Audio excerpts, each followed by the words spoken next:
Hello, I just wanted to make a little video to show you how you can take your car from Dover in the UK over to Calais in France by the ferry.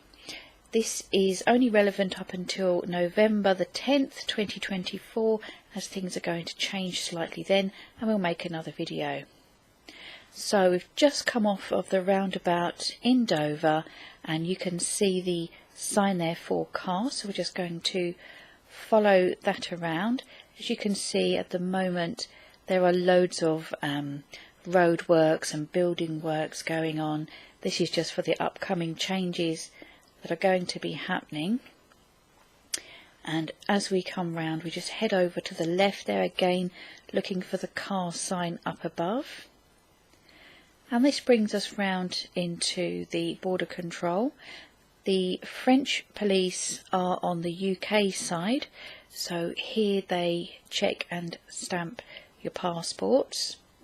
That was very quick to go through there. And again we're just continuing on following the signs.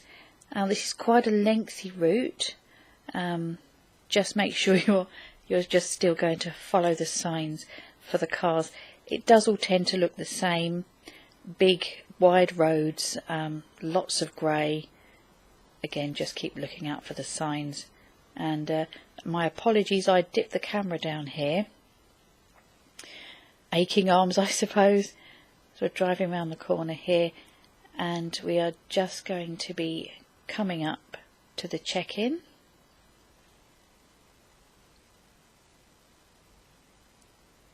This did take a little bit longer.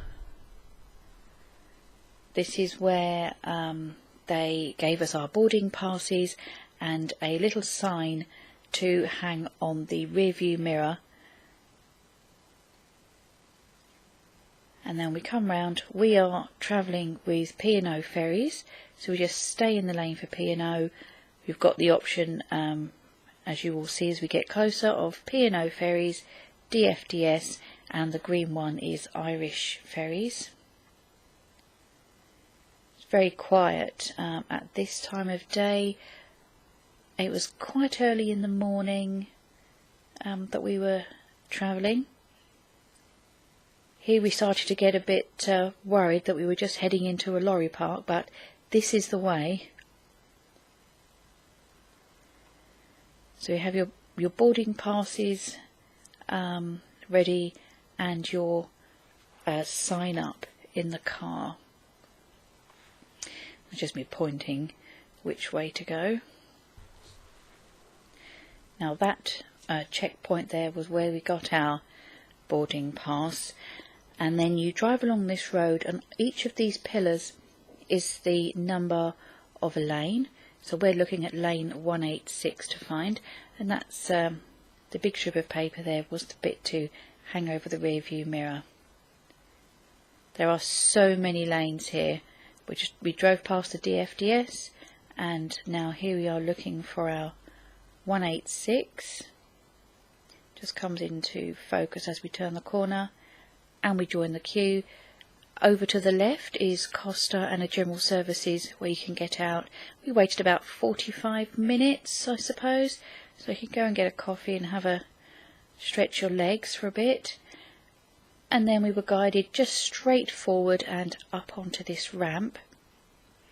Each stage of the way here where you might get a little unsure of where you should be going, there was usually a member of staff ready to direct you. They were actually anticipating that there would be clueless travellers ready to wave us into the correct direction.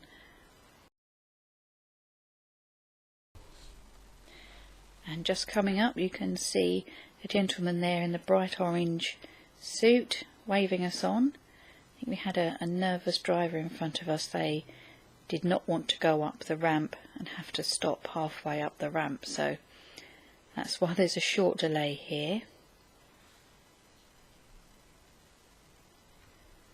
But up he went, and this is the bit where we're just coming up onto the level of parking that we were allocated. There are signs everywhere saying what level you're on, what section you're in, so you remember. there are lifts as well as stairs available. So you can see some cars parked there on the left, and there are members of staff up ahead just making sure you are in the right lane and that you are parked up close enough to the car ahead so they can get cars in. Once you are parked up, you have to leave your vehicle. You cannot stay in the vehicle. There is just making sure that we've pulled up a little bit. There was plenty of room to get things out of the boot. Now this was the family room area, and we're looking out of the port into the channel there. Obligatory shots of the duty-free shop there, and there was Rose having a good look. There's also a sign saying different animals, sea life that you might see in the channel as you're crossing over. And this was Rose's first time on a ferry, so we had to go outside. The little spyglass there, that was free to use. Now this is us coming into France. The crossing was about an hour and a half-ish.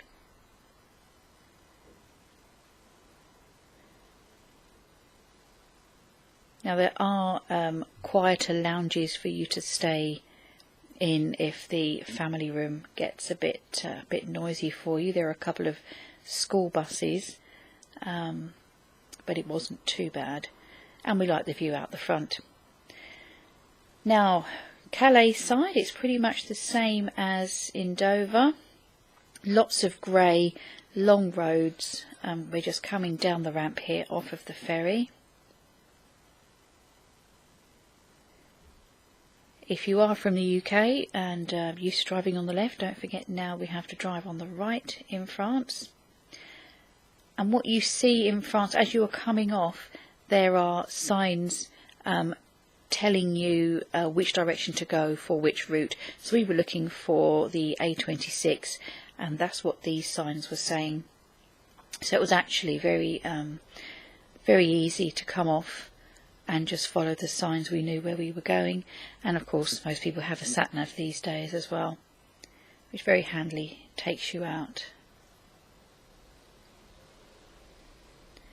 So we're off to have our nice day in France, and we have a video of what we got up to, so do make sure you check that out.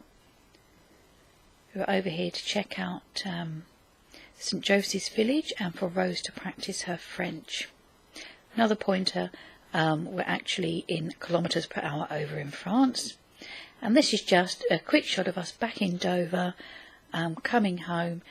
Enough time for me to say goodbye. Thank you for watching, and I hope you enjoyed the video.